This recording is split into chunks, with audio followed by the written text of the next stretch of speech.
Le président de la République a annoncé que nous allions envoyer des Mirage 2000-5 et le ministre des Armées a affirmé qu'il s'agirait de matériel de -5F prélevé sur notre stock.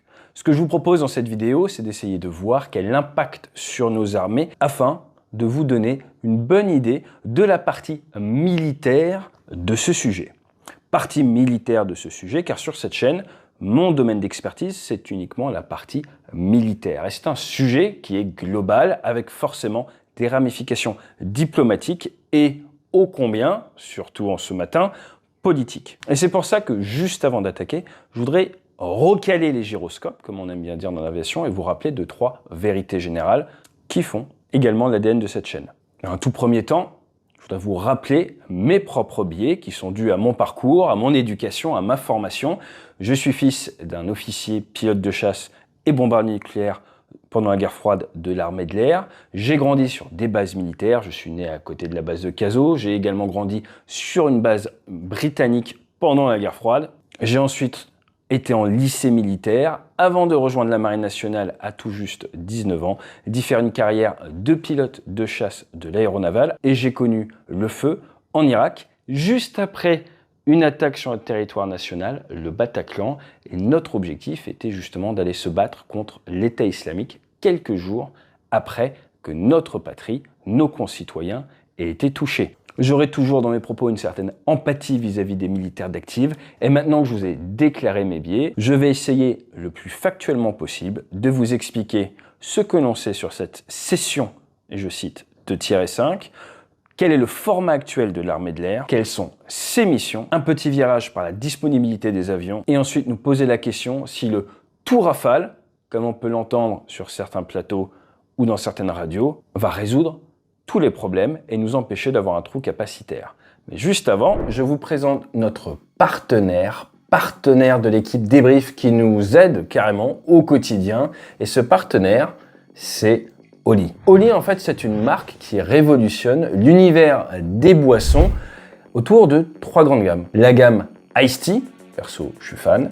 Energy, ça permet de remplacer le café. Et sportif / hydratation, ce que je suis en train d'utiliser après mon footing. Ce qui distingue Oli, c'est produits sans sucre ajouté, sans taurine, et il privilégie des ingrédients et arômes naturels. Et Oli a un engagement pour un impact environnemental réduit. Pourquoi ? Parce que utiliser un pot de Oli, c'est économiser 50 canettes. Un autre avantage de Oli, c'est ce qu'ils appellent le New Caf. C'est utilisé dans leur gamme Energy. Perso, celui-là, c'est mon favori.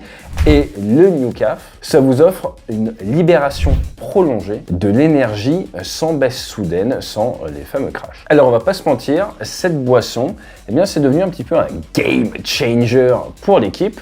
Moins de café, plus d'énergie, de manière beaucoup plus continue et plus de concentration. Et en plus, moi dans mon métier, j'ai besoin de beaucoup parler et l'hydratation, c'est la base de la survie de vos cordes vocales et ça permet de tenir dans la durée. Moi, je vous encourage à découvrir le pack découverte Oli. C'est le moyen idéal pour découvrir, pour tester des nouvelles saveurs, identifier vos préférés. Pour l'hydratation, là, je suis en train de tourner avec ça. Et en plus, se balader avec votre shaker vous amène à vous hydrater bien plus. Pour vous aider à débuter, on vous propose le code AT5 pour bénéficier d'une réduction de 5 € sur votre commande. Ainsi, pour seulement 19,99 €, eh bien vous aurez votre pack starter et un shaker. Cliquez sur le lien en description juste en dessous et on a plein d'énergie pour le jingle.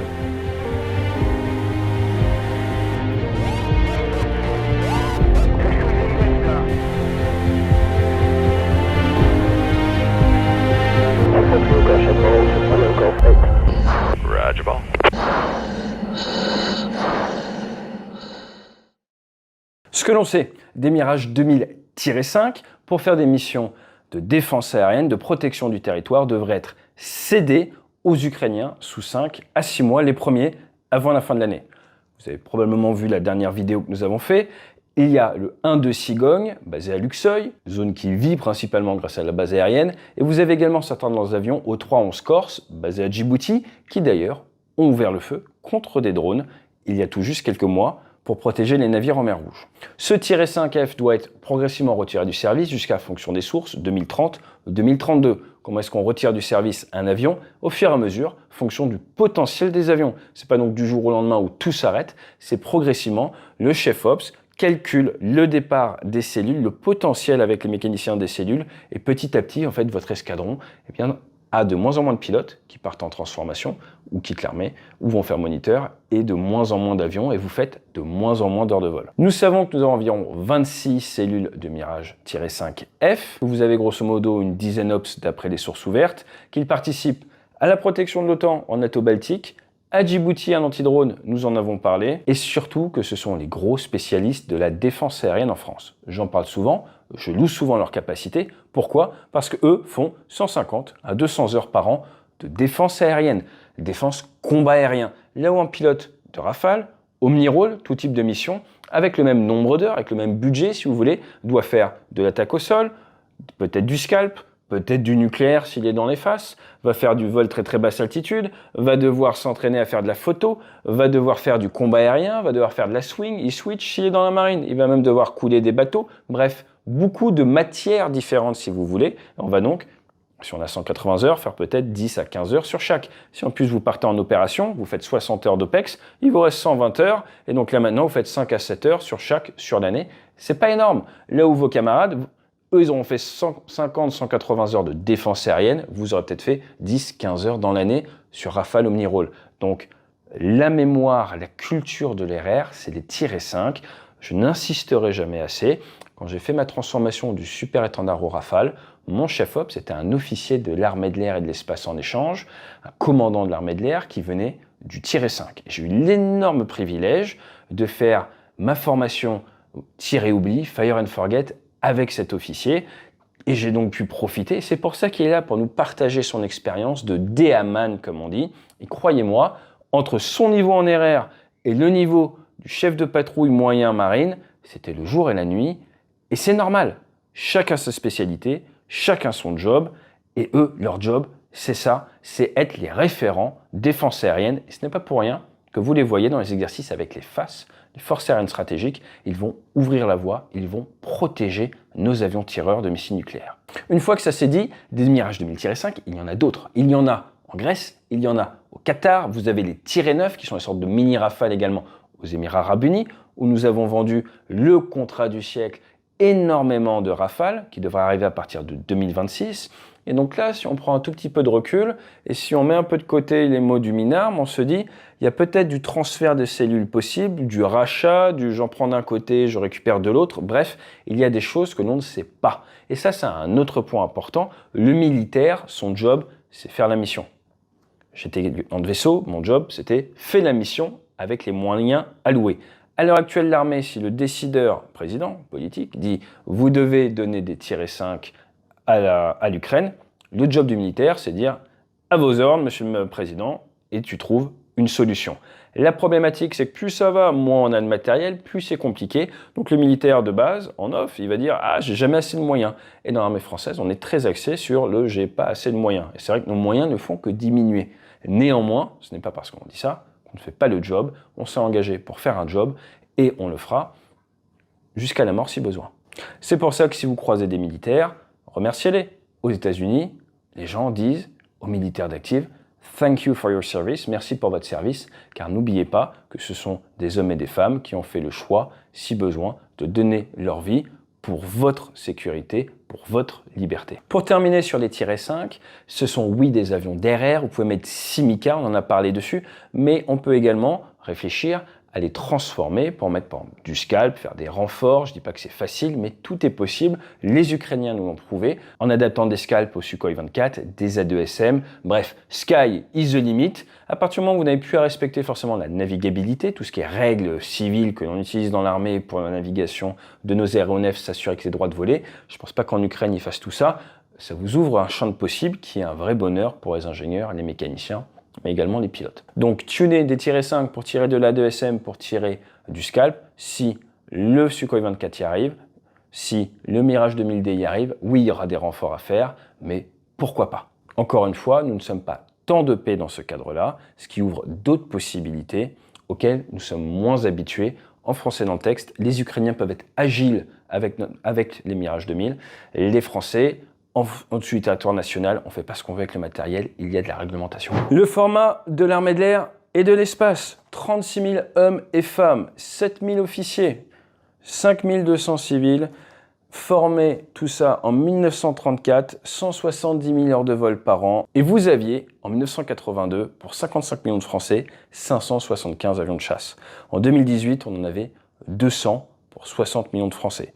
À l'heure actuelle, vous avez 100 Rafales dans l'armée de l'air. Vous avez tout ce qui est force aérienne stratégique avec le COFAS, c'est la 4e escadre. Saint-Dizier, 1-4 Gascogne, 2-4 Lafayette, nous voilà. 3-4, la transformation avec l'Aquitaine. Des biplaces, pilote et NOSA, navigateur officier système d'armes, dont le gros de la mission, leur mandat, c'est d'abord dissuasion nucléaire, mise en œuvre de la SMP-A, R. Ensuite, derrière, on peut faire de l'air-sol, on peut faire de l'air-air, on peut faire autre chose. Deuxième poule, les monoplaces, Mont-de-Marsan. Avec la 30e escadre, 1-30 pour les expérimentations en vol, ils ont un peu tout type d'avion. Et là, vous avez le 2-30 Neuneu, un escadron où pendant des années, c'était plutôt les majors de promo qui allaient là-bas. Je les salue, les gars, super. Le 330 Lorraine, et bah, c'est tout. Voilà. Donc après, on a les fameux Mirage 2000. Vous avez la 3e escadre, basée à Nancy, dans l'Est, avec le 1-3, 2-3 et le 3-3. 2000D, attaque au sol, RMV, rénovation à mi-vie. Et sur une soixantaine de 2000D, vous allez en avoir normalement 48 qui vont tenir jusqu'à 2030 Mini. Ils viennent d'être rénovés pour certains, et sûrement un peu plus tard. À côté de ça, vous avez Orange. Orange UAV 2000C, ils ont été retirés du service, et beaucoup de pièces ont été prises. C'est le 1.5 Vendée qui va rouvrir à l'été avec du Rafale. Et pour finir, vous allez aux Émirats, Al Dafra, le A7 Provence, avec quelques Rafales basés en permanence là-bas. Vous allez me dire, il manque du monde. Eh ben oui, le 1 de Cigogne, la fameuse 2e escadre, à Luxeuil. Donc vous l'aurez compris, le Mirage 2000-5, à l'heure actuelle, sur le papier, c'est un peu plus de 10% des capacités de défense chasse de l'armée de l'air. Et d'un point de vue défense aérienne, avec ces 26 avions sur le papier, on est plutôt à 20%. À côté de tout ça, vous avez le 2-3 Champagne, qui avant était Orange, qui maintenant est au 2-3. Et à côté de tout ça, vous avez 2000B, il nous en reste 7, les biplaces d'entraînement. Alors attention, on pourrait aussi penser s'entraîner sur 2000D, mais le système n'est pas tout à fait le même, surtout le radar. Donc pour la mania, prise en main, oui. Pour le combat aérien, moins. Et bien eux, maintenant, ils sont au 2-3 Champagne, donc la formation sur 2000 à l'heure actuelle, c'est à Nancy, après avoir été à Orange. Il fait moins beau. N'oublions pas quand même nos 27 Alpha Jet. Il y en a au 3-8 Côte d'Or. À côté de chez moi, on les voit passer. Il y a d'ailleurs des jeunes Ukrainiens qui sont en train de faire leur première boucle dessus. Et ensuite au 1-30. Donc on résume. On a une armée de l'air qui a à peu près 200 avions de chasse, qui a subi du retard dans la livraison des Rafales, car nous avons dû céder des Rafales aux Grecs et aux Croates d'occasion. Les commandes ont été passées en tout début d'année. On renouvelle actuellement tout ça. Dassault a augmenté sa production de chaîne, mais suite au Covid, suite à tous les soucis dans la supply chain aéronautique, ça arrive doucement, très doucement, et on passe péniblement à 3 Rafales par mois sur 11 mois. Comme je vous l'ai dit, les Émiratis, il y a des gros contrats, donc il y a sûrement possibilité de bouger certaines choses.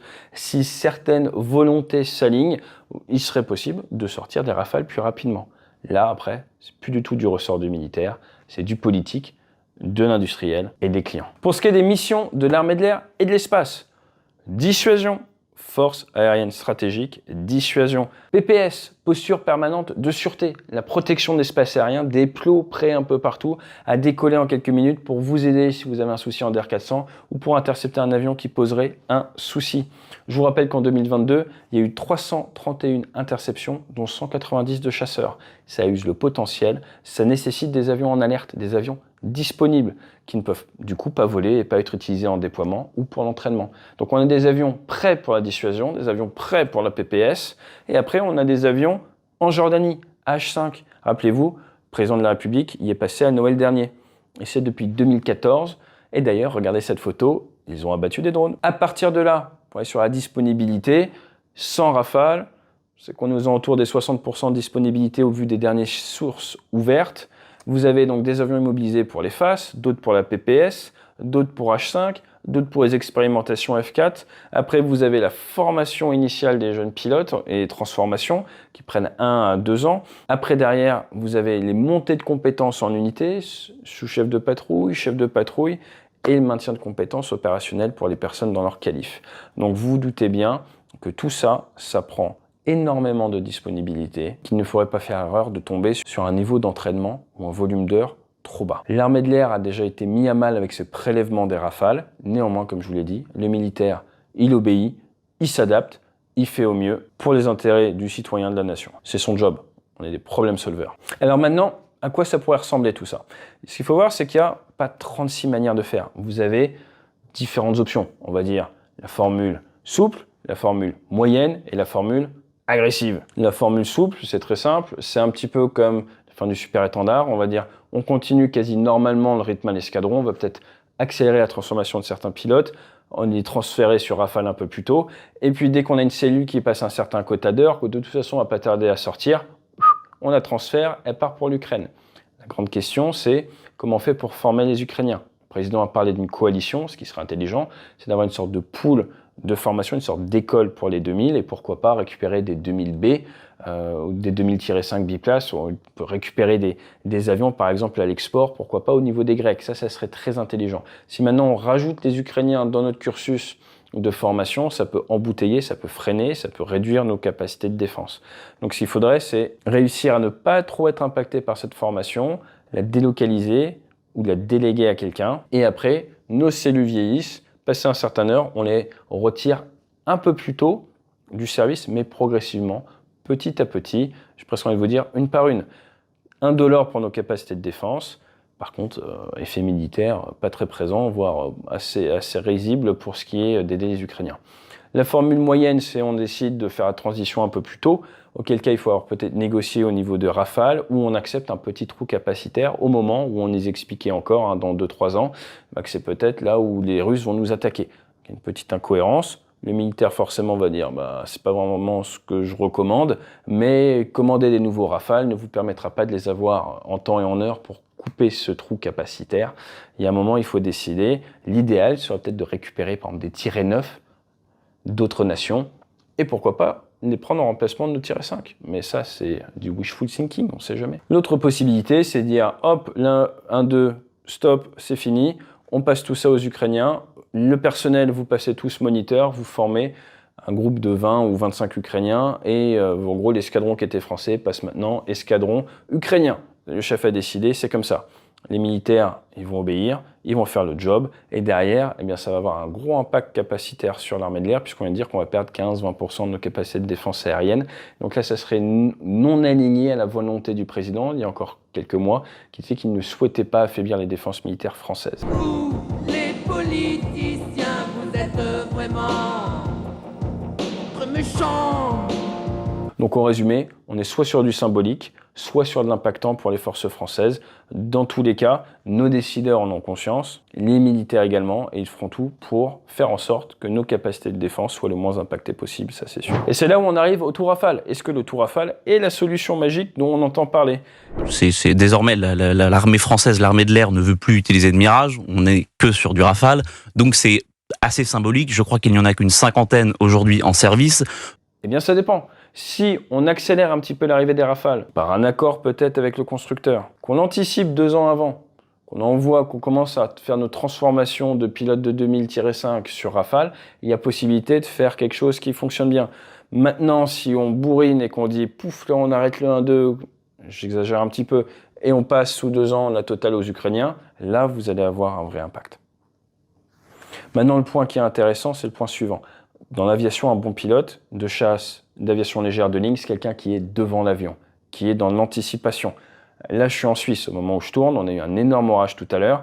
Si vous êtes en train de piloter et que vous voyez un grand orage devant vous, vous faites 5 degrés droite, vous l'anticipez, aucun souci. Si maintenant vous attendez d'entrer dans l'orage pour lever la tête, vous rendre compte que vous êtes au milieu de l'orage, vous allez avoir des soucis.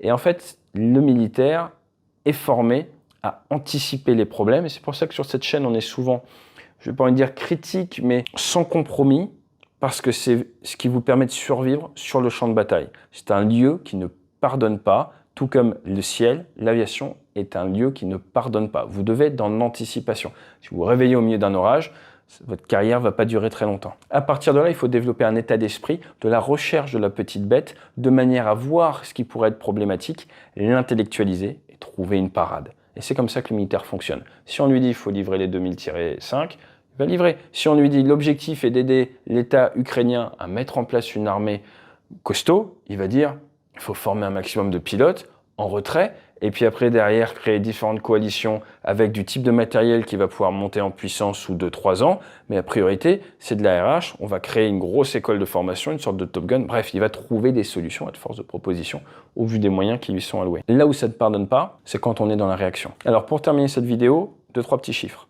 En 1939, les États-Unis ont fabriqué 2141 aéronefs. En 1941, 2 ans après, 18 466. En gros, en 2 ans, ils ont fait x8 sur leur capacité de production d'avions. Ça fait 2 ans que nous avons annoncé que nous passions en économie de guerre. Nous n'avons pas fait x8 sur nos capacités de production. Entre 1941 et 1944, les États-Unis sont passés de 18 466 avions à 96 270 avions produits. Pour rappel, de 39 à 41, les États-Unis n'étaient pas en guerre. 41 à 44, ils étaient en guerre. Vous voyez la force de l'accélération. Il y a une grosse différence entre l'aviation de la Seconde Guerre mondiale et l'aviation moderne. À l'époque, former des pilotes, créer des avions, ça allait vite. Maintenant, former des pilotes, créer des avions, c'est extrêmement lent. Vous avez, alors qu'on est dans un monde qui va très vite, beaucoup plus d'inertie entre le moment où vous prenez la décision et le moment où vous avez des pilotes opérationnels dans un avion. Entre le moment où vous allez commander un avion ou décider d'augmenter le volume de votre armée de l'air et le moment où vraiment vous aurez vos capacités, avec le Rafale, faut penser 8 à 10 ans. Car on va dire vraiment extrême, 3 à 5 ans. Pas moins. C'est illusoire de croire moins. Ça fait 2 ans et demi qu'il y a la guerre aux frontières de l'Europe. Il n'y a eu aucune annonce sur une volonté réelle d'augmenter les capacités de l'armée de l'air. Et avec ce qu'on a appris ces derniers jours, la communication est même plutôt à l'opposé. Et c'est là qu'il y a un petit point intéressant à intellectualiser. Pour le militaire ou l'homme d'action, généralement, les priorités, la chronologie, c'est d'abord j'agis, je fais mon acte, et ensuite derrière, éventuellement, je communique. Ça nous a donné Pearl Harbor, Barbarossa, le débarquement, ou même la mort de Ben Laden. Après des échanges de coups de feu, ils ont tué Oussama Ben Laden et ont pris son corps. Ce que nous voyons depuis 2 ans et demi, c'est plutôt de la communication et après éventuellement des actes. Ça nous a donné une contre-offensive ukrainienne auquel les Russes s'attendaient et ensuite une multitude d'annonces qui permet aux Russes de savoir plus ou moins en temps réel exactement quel type de matériel arrive sur la ligne de front. Pour le résultat que vous connaissez tous. Alors comme vous le savez, les pilotes, les aviateurs, nous sommes des héritiers de la cavalerie. C'est pour ça qu'on monte à gauche dans un avion. Parce qu'on monte à gauche sur un cheval, à cause du sabre. Je voudrais vous laisser avec une petite image, une petite métaphore pour être sûr que l'on se comprenne bien. La métaphore est la suivante. Si vous devez attaquer des adversaires, que ces derniers ont des arcs et que vous êtes à cheval, est-ce qu'à votre avis, il est plus efficace d'envoyer une centaine de cavaliers, puis 10 cavaliers toutes les 5 minutes? Est-ce que vous pensez vraiment que vous aurez la masse critique pour pouvoir atteindre le point de transformation qui est celui du contact contre les archers et passer? Ou est-ce que vous pensez que vous êtes amené à perdre, éroder progressivement vos ressources humaines, vos ressources matérielles, avec peut-être une capacité de régénération qui est inférieure à vos pertes? Toute la difficulté est là. Et la solution est pourtant assez simple. Récupérer une masse critique, l'entraîner et l'envoyer d'un coup sans avoir prévenu l'adversaire. Je vous dis à très bientôt sur la chaîne ou en conférence. Là, on fait 2 jours de workshop dans la région de Lausanne. N'hésitez pas à vous abonner et fly safe.